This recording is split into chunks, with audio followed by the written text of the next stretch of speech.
स्वागत है आप सभी का नई वीडियो में।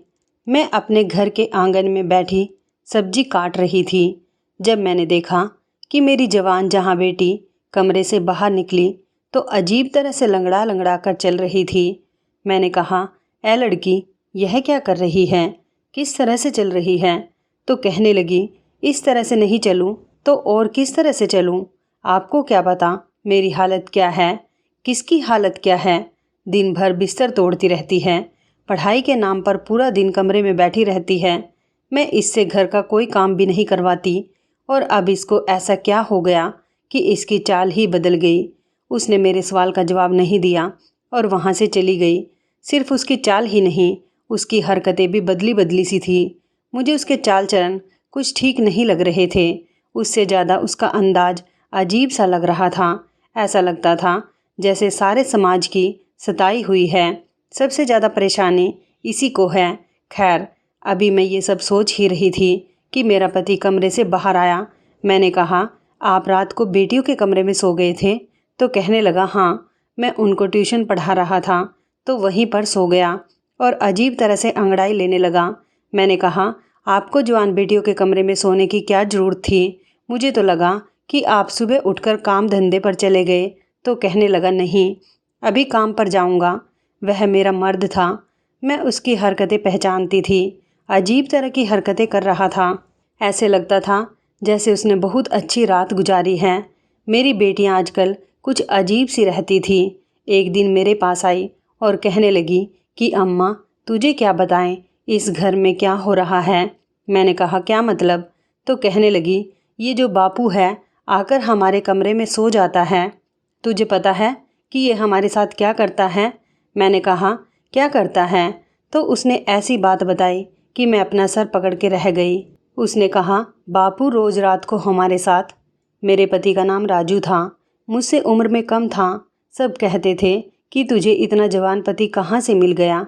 तो मैं कहती थी कि मेरी किस्मत अच्छी है और तुम लोग क्यों जलते हो? राजू कहता था कि उसे अपने से बड़ी उम्र की औरतों में दिलचस्पी है, इसलिए उसने मुझसे शादी की थी और मेरी ज़िंदगी उसके साथ बहुत अच्छी गुजर रही थी। घर था, परिवार था, अच्छा पति था, और क्या चाहिए था? उसकी कमाई भी अच्छी थी। घर में पैसे लेकर आता था और मेरे पास भी कुछ पैसे थे जो मैंने जमा किए हुए थे। मैं लोगों के कपड़े वगैरह भी सिया करती थी। अपने हाथ में भी कुछ माल वगैरह होता था। बेटियों की पढ़ाई करवा रही थी। मेरी 3 बेटियां थीं जिनकी उम्र में एक एक साल का फ़र्क था, लेकिन पता नहीं चलता था क्योंकि अब तीनों ही जवान हो गई थी। मेरे पति के साथ संबंध बहुत अच्छे थे। हम लोग पूरे परिवार में मशहूर थे। सब कहते थे कि लज्जो के तो भाग खुल गए हैं। लज्जो जैसी ही किस्मत सबकी नहीं होती। मेरा नाम लज्जो था। दरअसल मेरा नाम लाजवंती था, लेकिन प्यार से मुझे लज्जो कहते थे। मैं भी जवान और खूबसूरत थी। 3 जवान बेटियों की माँ नहीं लगती थी। मेरी बेटियां भी मुझ पर गई थी और बहुत ही ज़्यादा सुंदर थी। उनको देखकर मुझे बड़ी खुशी होती थी, इसलिए मैं चाहती थी वह ज़िंदगी में कुछ बन जाए। उनकी पढ़ाई करवा रही थी ताकि वह बड़े अफसर बन जाए। राजू बहुत पढ़ा लिखा था। वह मेरी बेटियों को खुद ही ट्यूशन वगैरह पढ़ाया करता था। पर आजकल जो इस घर में हालात चल पड़े थे वह कुछ ज़्यादा ही अजीब थे। एक रात को राजू अचानक से उठा और कहने लगा, मैं चलता हूँ। मैंने कहा, कहाँ? तो कहने लगा, बेटियों को पढ़ाई करवाने। मैंने कहा, इस टाइम? तो कहने लगा, अरे तुझे नहीं पता, उन लोगों के टेस्ट चल रहे हैं। अब पढ़ाई में क्या दिन और क्या रात, रातों को बैठकर पढ़ाना पड़ता है, तब कहीं जाकर अच्छे नंबर आते हैं। तुझे नहीं पता, आजकल बड़ा कंपटीशन हो गया है। मैंने कहा, अच्छा, फिर जल्दी आ जाना। तो कहने लगा, क्यों, मेरे बिना दिल ना लगेगा तेरा? मैंने कहा, तेरे बिना मेरा दिल लगता है? तू ही तो मेरा सुहाग है, सब कुछ है तू मेरा। और फिर आज देख, मौसम कितना अच्छा था और तू चल दिया उन्हें पढ़ाने के लिए। उसने कहा, उनकी पढ़ाई ज़्यादा ज़रूरी है मेरी जान, तू फिक्र नहीं कर, हमारे पास तो सारी ज़िंदगी पड़ी है। कभी कभी मुझे बड़ी खुशी भी होती थी कि उसे बेटियों की बहुत फिक्र थी, वरना उसे क्या था, वह अपने सारे काम तो कर रहा था, पैसे कमा के ले आता था, मुझे भी खुश रखा हुआ था। अगर यह ना भी करता तो कोई फ़र्क नहीं पड़ता, लेकिन मुझे अच्छा लगता था कि उसे हम सब कितनी फ़िक्र है। एक दिन मैं बाजार में जा रही थी, जब मुझे मेरी एक सहेली मिली। उसने कहा, क्या हाल है तेरा और तेरा पति कैसा है? मैंने कहा, ठीक है बिल्कुल, बड़ी अच्छी ज़िंदगी गुजर रही है उसके साथ खुश हूँ। ये बात सुनकर मेरी सहेली हैरान हुई और कहने लगी कि अच्छा, तेरी ज़िंदगी अच्छी गुजर रही है, पर मैंने तो कहा था कि तेरी उसके साथ ज़िंदगी कभी अच्छी नहीं गुजरेगी। मैंने कहा कि हाँ, मुझे याद है, तू तो मेरी शादी वाले दिन मुझे मंडप से उठाने के लिए आ गई थी। तूने राजू को किसी लड़की के साथ पकड़ लिया था ना। लेकिन देख, ये जो मर्द होते हैं ना, इनका शादी से पहले 100 जगह चक्कर होता है, लेकिन वह लड़की इनके लिए सबसे ज़्यादा आगे होती है जिससे ये शादी करते हैं। राजू खूबसूरत है, जवान है, उसके पीछे हज़ारों लड़कियां मरती होंगी, पर शादी तो उसने मुझसे की है। देख, ये जो मर्द होते हैं ना, ये ऐसे ही होते हैं। अब आप कहीं से ऐसा मर्द ढूंढ कर नहीं ला सकते जो बहुत ही अच्छा हो और उसने कभी किसी लड़की को नज़र भर के भी ना देखा हो। ऐसा मर्द ढूंढने निकलेंगे ना तो कोई भी नहीं मिलेगा। थोड़ा बहुत तो सोचना पड़ता है। वो क्या कहते हैं इंग्लिश में, एडजस्ट तो करना ही पड़ता है। वह कहने लगी, हाँ, मुझे पता था कि तू बड़ी अच्छी तरह एडजस्ट कर लेगी, लेकिन यह नहीं पता था कि इतने सालों तक कर लेगी। चलो, अच्छी बात है, कोई अपने घर में खुश रहे तो हमें क्या। पर तेरा पति आंखों का बड़ा कच्चा है, उसकी आंखें बड़ी मटकी हैं। मैंने कहा, अब नहीं ऐसा होता, अब तो मैं ही मैं हूँ। सिर्फ अपनी उंगली पर लपेट लिया है मैंने उसको। हम दोनों सहेलियों ने हंसना शुरू कर दिया। वह भी हंसने लगी। उसने कहा, यह तो फिर बहुत अच्छा हुआ, अगर तूने ऐसा कर लिया है तो और क्या चाहिए। चल ठीक है, मैं चलती हूँ, घर बदल रही हूँ, इसलिए बहुत मसरूफ़ हूँ। मैंने कहा, जब घर बना ले तो मुझे बताना, मैं तेरे घर तुझसे मिलने आऊँगी, साथ ही तेरा घर भी देख लूँगी। उसने कहा, तू आ जाना, लेकिन अपने पति को लेकर ना आना। मैंने कहा, ये क्या बात कर दी, पति को लेकर क्यों ना आऊँ? तो उसने कहा, मुझे गलत ना समझना, पर मेरी जवान बेटी है। मैंने कहा, कैसी बातें कर रही है? तो इस बात पर वह फिर से हंसने लगी और कहने लगी कि उस पर तुझे भरोसा है, मुझे नहीं है। मुझे पता था कि वो मजाक कर रही है, इसलिए मैंने उसकी बात का बुरा नहीं माना। मैं इस बात को मान गई थी कि खूबसूरत मर्द के पीछे अगर बहुत सारी लड़कियां हों तो उसमें कसूर लड़कियों का है, उस मर्द का नहीं। अब तो ये रोज़ रोज़ होने लगा था। मेरा मर्द राजू बेटियों के कमरे में पढ़ाई करवाने के बहाने जाता और वहाँ पर बैठ जाता। मैं उसका इंतज़ार करती रहती, जबकि वह कह कर जाता था कि मैं जल्दी आ जाऊँगा। लेकिन मैं भी पूरे दिन के काम करते करते थक जाती थी। थकी होती थी तो सो जाती थी। सुबह वह बेटियों के कमरे से बाहर निकलता था। मैं पूछती, रात भर बेटियों के कमरे में क्या करते रहते हो तुम? तो कहता, पढ़ाते पढ़ाते ही नींद आ गई थी, पता ही नहीं चला कब सुबह हो गई। मैंने कहा, ऐसी भी कौन सी नींद? तो कहता, तुम्हें तो पता है मैं जवान आदमी हूँ, मुझे तो ऐसी ही नींद आती है। मैंने कहा, मैं क्या बूढ़ी हूँ? तो कहने लगा, नहीं नहीं, तुम तो मुझसे भी ज़्यादा जवान हो। मेरा मर्द बातें बहुत अच्छी अच्छी करता था।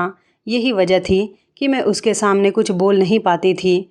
मैंने अपनी बेटी विमला को लंगड़ा लंगड़ा के चलते देखा था। यह कोई आम बात नहीं थी। आखिर क्या मसला था? जब मैंने उससे पूछा तो वो मुझसे कहने लगी, कोई भी बात नहीं है, मैं बिल्कुल ठीक हूँ, और ठीक तरह से चलने की कोशिश करने लगी। मैंने कहा, अब मैंने तुझे देखा तो तू इस तरह से चल रही थी और अब तू कह रही है कि मैं ठीक हूँ, क्या मसला है तुझे? तो वो कहने लगी, कोई मसला नहीं है, मुझसे नज़र नहीं मिला रही थी, शायद कोई बात थी जो वह छुपा रही थी। एक दिन मेरी तीनों बेटियां मेरे पास आकर बैठ गई और कहने लगी, अम्मा, हमने कभी ख्याल नहीं किया, लेकिन आपने हमारे लिए बहुत कुर्बानी दी है, हमें आपसे बहुत लगाव है, आप अब हमें बहुत अच्छे लगते हैं। मैंने उनको प्यार किया और कहा, क्या हो गया है? आज वह तो नहीं है, वो क्या कहते हैं, माँ का दिन। तुम लोग आज सारी मेरे पास आकर बैठ गई हो।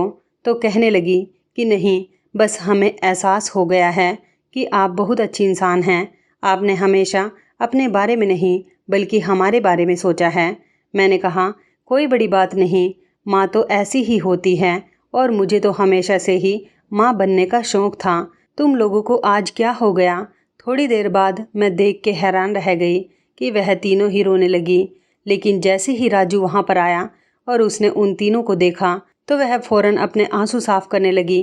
मैंने कहा, देख तो तुम्हारी बेटी आज कैसे रो रही हैं, पता नहीं इनको क्या हो गया, लगता है इन सब ने कोई इमोशनल फिल्म देख ली है। तो वह हंस पड़ा और उसने कहा कि फिल्म तो नहीं देखी, लेकिन लगता है इनके दिमाग खराब हो गए हैं। उसने यह बात ठीक से नहीं बोली और अपने दांत भी पीसे। मैंने कहा, तुम क्यों गुस्सा कर रहे हो? तो कहने लगा, इसलिए कि आज विमला का जन्मदिन है और यह घर में इस तरह का माहौल बनाकर बैठ गई है। विमला हैरान रह गई। आज तो सच में ही उसका जन्मदिन था और वह अपना जन्मदिन बहुत खुशी से मनाया करती थी, लेकिन इस बार भूल कैसे गई और मैं भी भूल गई। उसने कहा, लेकिन मैं नहीं भूला था। उसने एक केक हमारी तरफ बढ़ा दिया, कहने लगा, चलो केक काटते हैं। जब वह सबका इतना ख्याल रखता था तो मुझे बहुत अच्छा लगता था। मैंने सोचा कि आज हम एक दूसरे के साथ बहुत अच्छा वक्त गुजारेंगे, पर मैं तो इंतज़ार ही करती रह गई और वह बेटियों के कमरे में चला गया। मैंने कहा कि पता नहीं इनके टेस्ट कब ख़त्म होंगे। मेरे पति को मुझसे दूर किया हुआ है। तो कहने लगा कि टेस्ट ख़त्म हो गए हैं तो आगे पढ़ाई बहुत मुश्किल है, क्योंकि अब फाइनल एग्ज़ाम होने वाले हैं, इसलिए थोड़ी बहुत कुर्बानी तो देनी पड़ेगी। मैंने बातों बातों में यह बात अपनी सहेली को बताई। उसका घर बन गया था। मैं उसका घर देखने गई थी। उसने कहा कि तुझे ऐसा नहीं लगता कि वह तुझसे ज़्यादा तेरी बेटियों से प्यार करता है? मैंने कहा कि तुझे और क्या लगता है? ये तो सब जानते हैं कि मर्द को तो अपने बच्चों से ही ज़्यादा प्यार होता है, इसमें ऐसी कौन सी बात है? तो कहने लगी कि नहीं, यह सब कुछ थोड़ा सा अजीब है। कुछ तो ऐसा है जो तू भी देख रही है पर आंखें बंद करके बैठी है। तेरा बेटियों वाला घर है, तुझे अपनी आंखें हर तरह से खोल के रखनी चाहिए। शायद जो वह मुझे समझाना चाह रही थी मैं ना समझ सकी। मुझे लगा कि वह यह कह रही है कि अपनी बेटियों पर नज़र रख, क्योंकि इसके बाद जो हुआ वह बहुत अजीब था। एक दिन विमला की तबीयत अचानक से ख़राब हो गई। मैंने कहा कि क्या हो गया है? तो कहने लगी, लगता है मैंने कुछ उल्टा सीधा खा लिया। मेरे पेट में बहुत दर्द हो रहा है और मुझे उल्टी भी आ रही है। मैंने कहा कि चल तुझे डॉक्टर के पास ले जाती हूँ। तो कहने लगी कि नहीं, नींबू पानी पी लूँगी तो ठीक हो जाऊँगी। डॉक्टर के पास जाने का दिल नहीं कर रहा। मैंने कहा कि मरीज का कहाँ दिल करता है डॉक्टर के पास जाने का, लेकिन तबीयत ज़्यादा ख़राब हो गई तो क्या होगा? राजू भी वहाँ पर आया तो मैंने उसे परेशान होकर कहा कि इसकी तबीयत बड़ी ख़राब है और डॉक्टर के पास भी नहीं जा रही। उसने कहा कि इतनी भी ख़राब नहीं है, पढ़ाई के टेंशन की वजह से ऐसा हुआ है, ठीक हो जाएगी, तुम परेशान नहीं हो। आगे पीछे तो वह मेरी बेटियों की बहुत फ़िक्र करता था, पर आज इस तरह से कहने लगा कि जैसे उसको कोई फ़िक्र नहीं है। उसने कहा, छोड़ दो, थोड़ी देर में ठीक हो जाएगी। मैंने कहा कि यह क्या बात हुई? तो कहने लगा, मेरी बेटियों का इतना ख्याल रखता था कि उसकी इस छोटी सी हरकत ने भी मुझे हिला कर रख दिया था। आज उसने विमला की फ़िक्र क्यों नहीं की? विमला की तबीयत वाकई थोड़ी देर बाद ठीक तो हो गई, लेकिन मैं जब उसके लिए चाय बनाकर कमरे में जाने लगी तो अंदर बैठी अपनी बेटियों की बातें सुनकर मैं दरवाजे पर ही रुक गई। वो कह रही थी कि भगवान करे यह कुत्ते की मौत मरे, इसको सुकून ना आए, शमशान ले जाने के लिए भी कुछ ना बचे। ऐसा बुरा आदमी हमने अपनी ज़िंदगी में नहीं देखा और हमारी माँ का भी दिमाग ख़राब कर रखा है। ये बातें सुनकर मैं हैरान रह गई। ये किसके बारे में बात कर रही थी? मेरी छोटी बेटी ने कहा कि उसको छोड़, अपने बारे में सोच। विमला क्या होगा अगर माँ को यह बात पता चल गई तो? वो तो जीते जी मर जाएगी। विमला कहने लगी कि दिल करता है मैं ही खुदकुशी कर लूँ। अब मैंने सोच लिया कि मैं सीधे अंदर चली जाऊँगी और इन सब से पूछूंगी कि ये क्या बातें कर रही हो। लेकिन इससे पहले मुझे राजू ने बुला लिया। मैंने कहा कि वह हमारी बेटियाँ कुछ अजीब सी बातें कर रही हैं, पता नहीं किसको कोस रही हैं बैठकर। मुझे लगता है कि विमला हमसे कुछ छुपा रही है। मैं बोल रही थी कि राजू ने मुझे एक तोहफ़ा दिया और कहा कि तू उनको छोड़ और मेरी तरफ देख। आज उसका मूड बहुत अच्छा था। उसकी बातों में लग के मैं यह बात भी भूल गई। लेकिन सुबह बहुत बड़ी मुसीबत आई। विमला बेहोश हो चुकी थी और होश में नहीं आ रही थी। अब तो उसे डॉक्टर के पास ले जाना था, लेकिन राजू अभी भी कह रहा था कि डॉक्टर के पास ले जाने की ज़रूरत नहीं है। मैंने कहा कि ऐसे कैसे? मेरी बेटी को होश नहीं आया। मजबूरी में उसे डॉक्टर के पास ले गए तो डॉक्टर ने एक टेस्ट किया और उसके बाद घर भेज दिया। कहने लगे कि इसको बहुत कमज़ोरी हो रही है, लगता है इसने खाना नहीं खाया। आपको टेस्ट की रिपोर्ट मैं फ़ोन पर बता दूंगी। 2 घंटे के बाद डॉक्टर का फ़ोन आया और बस उसके बाद तो जैसे हम सभी की ज़िंदगी बदल कर रह गई थी। डॉक्टर ने बात ही ऐसी बताई थी। जब मैंने यह बात सुनी तो मैंने फ़ोन रखा और विमला के कमरे में कदम रखा और कहा कि इस दिन के लिए तुझे पढ़ाया लिखाया था, तुझे आज़ादी दी थी कि तू ये सब करे। बाकी सब भी मुझे हैरान होकर देखने लगी, लेकिन विमला जानती थी कि मैं क्या बात कर रही थी, इसलिए उसने सिर झुका लिया था, क्योंकि मुझे डॉक्टर ने बताया था कि आपकी बेटी माँ बनने वाली है और उसने अपने बच्चे को ख़त्म करने के लिए कोई गोली खाई है, जिसकी वजह से उसकी हालत ख़राब हुई है। लेकिन बच्चा सही सलामत है और उसे कुछ नहीं हुआ है। विमला ने रोना शुरू कर दिया। मैंने कहा कि बता ये सब कुछ किसने किया है? तो उसने कहा कि सब बताती हूँ और मुझे मेरे कमरे में ले गई। वहाँ से जाकर उसने मुझे अकेले में अलग ही कहानी सुनाई और कहा कि यह सब मेरी गलती है, मेरी वजह से हुआ है। मैंने कहा कि ऐसे कैसे, किसी और का कसूर नहीं है, बता कौन है वह लड़का, उसी के साथ तेरी शादी करवाऊंगी। तो कहने लगी कि वह कभी शादी नहीं करेगा और वह इस देश में नहीं है, बस आप इस बात को ख़त्म कर दें। मैंने कहा अब यह बात इस तरह से ख़त्म नहीं होगी, पर वह कहने लगी कि बस मेरी गलती है, मुझे जो सज़ा दोगे मुझे कोई मसला नहीं है, चाहे तो मेरी पढ़ाई ख़त्म करवा दो, मुझे घर बिठा दो, किसी बूढ़े के साथ मेरी शादी कर दो। मैं वैसे तो उसे कोस रही थी और बहुत परेशान थी, लेकिन उसकी बातें सुनकर मुझे ऐसा लगने लगा कि जैसे वह मुझसे भी ज़्यादा परेशान है। मेरी बेटी बुरी तरह से रोने लगी और फिर से बेहोश हो गई। मेरा गुस्सा ख़त्म हो गया और अब मुझे उसकी फ़िक्र होने लगी। अब उसे फिर होश नहीं आ रहा था। हम उसे डॉक्टर के पास ले गए। डॉक्टर ने कहा कि जो दवाई उसने खाई थी शायद उसका असर अब जाकर हुआ है। उसके बाद उसकी हालत बहुत बुरी हुई, लेकिन उसके पेट में पलने वाला बच्चा इस दुनिया में नहीं रहा। पता नहीं यह बात अच्छी थी या बुरी। मैं उससे बार बार पूछ रही थी कि यह किसका पाप है, लेकिन वह नहीं बता रही थी। उसने अपनी जुबान पर ताला लगा रखा था और मुझे उसकी आंखें बता रही थी कि कोई बहुत बड़ी वजह है। विमला तो मेरी अच्छी बेटी थी, पढ़ाई में भी बहुत अच्छी थी, उसका ऐसी बातों में कोई ध्यान नहीं था। वह सबसे बड़ी थी, खूबसूरत थी, समझदार थी, फिर अचानक से वह यह सब कैसे कर सकती थी? मैं बहुत परेशान थी। जब रात हुई तो मैंने देखा कि मेरा पति मेरे कमरे में आया और आते ही मुझ पर हाथ उठाना शुरू कर दिया। मुझे बुरी तरह से मारने लगा। मैं चिल्लाने लगी, लेकिन मुझे कोई बचाने नहीं आ रहा था। वह मुझे कह रहा था मैं तुझे नहीं छोड़ूंगा। मैं हैरान थी कि आखिर मेरी गलती क्या है, मैंने किया क्या है, लेकिन वह नहीं रुक रहा था। उसने मेरी हालत ख़राब कर दी और मैं अचानक से चीख मार कर उठी। तब मैंने देखा कि राजू सो रहा था और यह एक सपना था। वह भी जाग गया। उसने कहा क्या हो गया है? मैंने कहा क्या मैंने बुरा सपना देखा है? उसने कहा तुझे अब तक इस तरह के सपने आते हैं, तुम इस सब के बारे में भूल क्यों नहीं जाती? मैंने बताया कि जब मैं परेशान होती हूँ तो मुझे ऐसे सपने आते हैं। तू भी क्या सोचता होगा कि हमारे घर में ये कैसी मुसीबत है?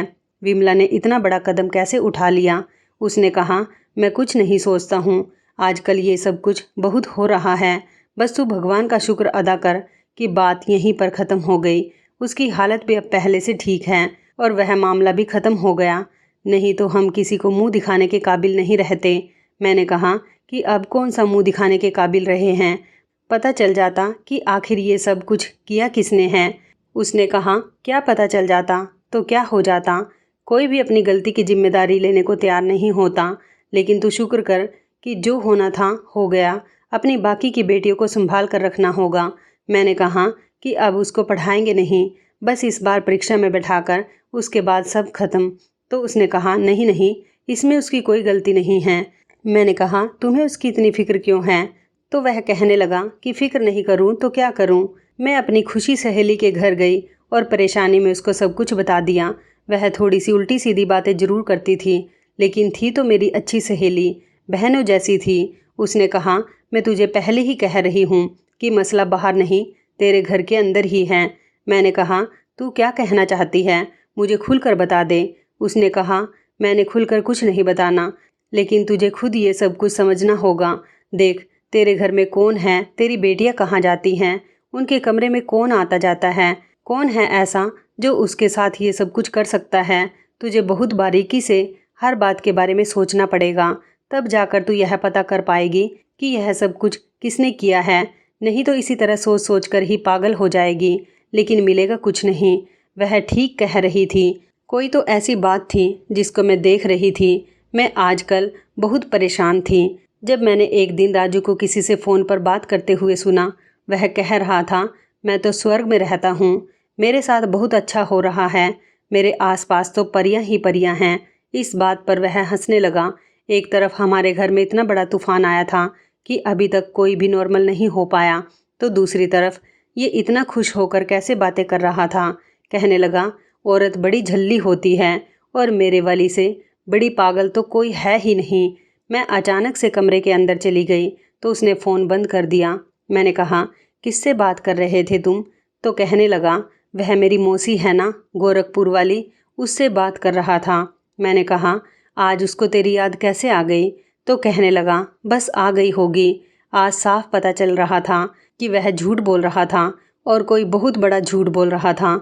उसके दिमाग में इतना कुछ चल रहा था कि उसको ये पता ही नहीं चला कि वह अपनी रिश्तेदार के बारे में मुझे यह कह रहा है कि वह जिंदा है, जबकि वह तो मर चुकी थी। मुझे अचानक से मेरी सहेली की बातें समझ आने लगी। वह इशारा किस तरफ कर रही थी, अब मुझे समझ आ गया। राजू ही तो था जो मेरी बेटियों के कमरे में जाता था और मैं बेफिक्र होकर सो जाती थी। अब मेरे पास एक ही रास्ता था। अगर राजू से सवाल करती तो उसने झूठ ही बोलना था। मुझे यह जानने के लिए एक बढ़िया से प्लान की जरूरत थी कि वह कमरे में क्या करता था, और मेरे दिमाग में प्लान आ चुका था। मैंने सोच लिया था कि मैं चुपके से अपनी बेटियों के कमरे में छुप जाऊंगी। सुबह मैंने उनके कमरे में एक अलग से अलमारी रखवा दी। वह कहने लगी कि अम्मा, इस अलमारी को यहाँ क्यों रख रही हो? तो मैंने कहा, बाहर जगह नहीं है इसलिए। मेरा इरादा उसी के पीछे छुपने का था, क्योंकि अगर मैं उसके पीछे छुपी होती तो किसी को पता ना चलता कि मैं वहाँ पर खड़ी हूँ। शाम हुई तो मैंने राजू को कहा कि मैं अपनी सहेली के घर जा रही हूँ। उसके घर में जगराता है, माता रानी की पूजा है, रात वहीं पर गुजरेगी। उसने कहा, हाँ चली जाओ, अच्छा है, तुम्हें भी अच्छा लगेगा। मैंने कहा, हाँ, बड़ी परेशान हूँ इसलिए जा रही हूँ। मैं चाहती थी कि वह यह सोचे कि मैं घर पर नहीं हूँ, ताकि वह बेफिक्र हो जाए और जो भी करना चाहता है खुल कर करे। जबकि मैं शाम होते ही अलमारी के पीछे छुप गई। मेरी बेटियों ने खाना खाया और वह कमरे में ही बैठी थी। जैसे ही रात हुई तो कुछ ऐसा हुआ कि मैं हैरान रह गई। राजू कमरे में दाखिल हुआ। इसमें ऐसी कोई बात नहीं थी।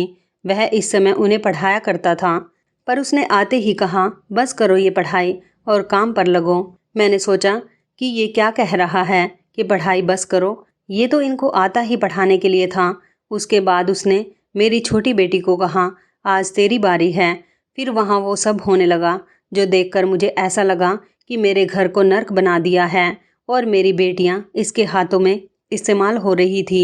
वह मेरी बेटियों के साथ बहुत बुरा कर रहा था और मेरे ही घर में मेरी ही नाक के नीचे कर रहा था, और मैं यह सोचती थी कि ये उन्हें पढ़ाता है।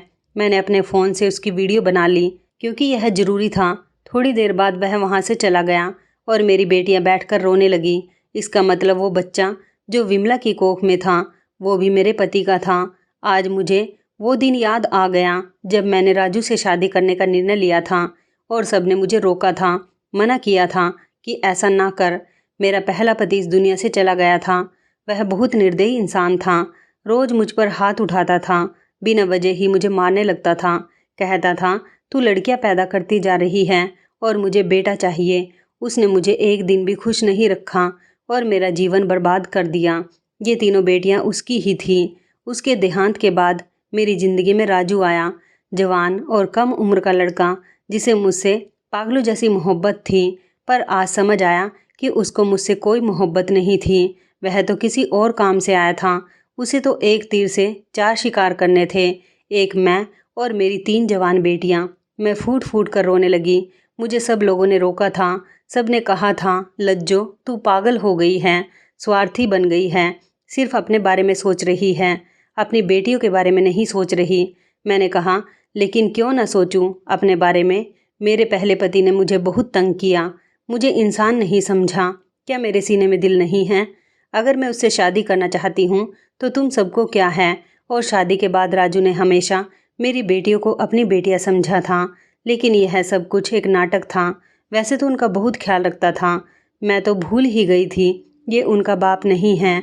इतना ख्याल तो उनके अपने बाप ने नहीं रखा था, लेकिन उसने यह साबित कर दिया कि सौतेला बाप कभी अपने बाप की जगह नहीं ले सकता। मेरा कसूर यही था कि मैंने उस पर बहुत ज़्यादा भरोसा किया था। मुझे ऐसा नहीं करना चाहिए था। इसलिए कहते हैं सब कुछ कभी एक जैसा नहीं रहता। मुझे सोचना चाहिए था, गलती मेरी थी। वह वहाँ से चला गया और मैं अपनी बेटियों के सामने आ गई। मुझे देखकर वह हैरान रह गई और उनको पता चल गया कि मैं सब कुछ जानती हूँ। मैंने कहा कि तुम सब ने मुझे बताया क्यों नहीं, बताती तो सही। उन्होंने रोते हुए कहा, वो कहता था कि अगर तुमने अपनी माँ को सब कुछ बताया तो मैं तुम्हारी माँ को जान से मार दूंगा, उसे ख़त्म कर दूंगा। हम ऐसा नहीं चाहते थे, क्योंकि आपके अलावा हमारा था ही कौन, इसलिए हम डर गए। उसने हमें कहा था कि मैं तुम्हारी माँ को बहुत आसानी से ख़त्म कर सकता हूँ, और वह ऐसा कर भी सकता था। फिर विमला के साथ जो कुछ हुआ उसका जिम्मेदार भी यही है, और ये बहुत वक्त से हो रहा है। मैंने कहा कि तुम लोगों को मुझे बताना चाहिए था। तुम्हारा अपना बाप जैसा भी था, लेकिन डरपोक नहीं था, बहादुर आदमी था। तुम्हारे अंदर उसी का खून है। मेरी बेटियां बहुत रो रही थी, पर मैंने उनको कहा कि बस अब सब खत्म हो गया, अब मैं तुम सबका बदला लूँगी, तुम फिक्र नहीं करो। उसने कहा कि आप क्या करोगी? मैंने कहा कि मैंने सोच लिया है कि मुझे क्या करना है। तुम लोग अपना सारा सामान लो, अपने स्कूल जाओ, जाने की तैयारी करो, क्योंकि हम यह शहर हमेशा के लिए छोड़कर जाने वाले हैं। 1 हफ्ता है तुम लोगों के पास, अपनी तैयारी करो, पर किसी को बताना नहीं। मुझे मेरी बेटियों ने कहा कि शहर छोड़ने से क्या होगा। मैंने कहा कि ये हमें तलाश कर लेगा, बस तुम लोगों को जो कहा है वह करो। मैंने कहा था ठीक है। मैंने जो वीडियो बनाई थी वह मेरे पास सबूत था। मैंने पुलिस स्टेशन में जाकर रिपोर्ट करवानी थी और साथ ही उनको वीडियो भी देनी थी। उसके बाद पुलिस वालों ने उसे ज़रूर पकड़ लेना था। मैंने शहर छोड़ने की तैयारी कर ली और अपनी बेटियों को भी समझा दिया कि क्या करना है और कैसे करना है। राजू को पता भी नहीं था उसके साथ क्या होने वाला था। वो बिल्कुल अनजान था। हम सब एक दूसरे के साथ थे। मैं बहुत तरह से सब कुछ कर रही थी, क्योंकि अब हम गलती नहीं कर सकते थे। पहले ही मुझसे बहुत गलती हुई थी। मेरी दोस्त जानती थी राजू एक बुरा इंसान था। जब हमारे फेरे होने लगे थे तो उसने मुझे बताया था कि अभी भी तेरे पास वक्त है, पर उस वक्त मैं पागल हो चुकी थी, क्योंकि मुझे कभी मोहब्बत मिली ही नहीं थी। इसलिए जब उसने मुझे कहा था कि मुझको हमेशा खुश रखेगा तो मैंने यकीन कर लिया, क्योंकि मुझसे बहुत मोहब्बत करता था। मैंने उस पर यकीन कर लिया था कि मेरी बेटियों को अपनी बेटियां समझेगा। वह शुरू शुरू में ऐसा ही था।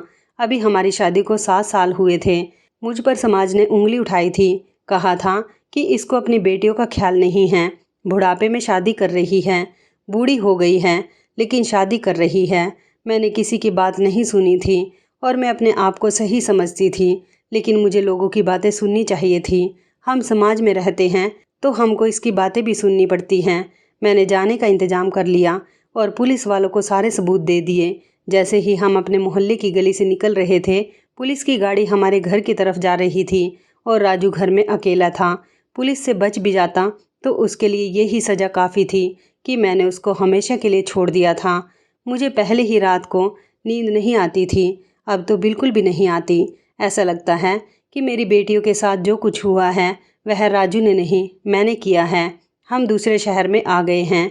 मेरी बेटियों की पढ़ाई पूरी हो गई, अब नौकरी करती हैं और मैं भी अपना घर चलाती हूँ।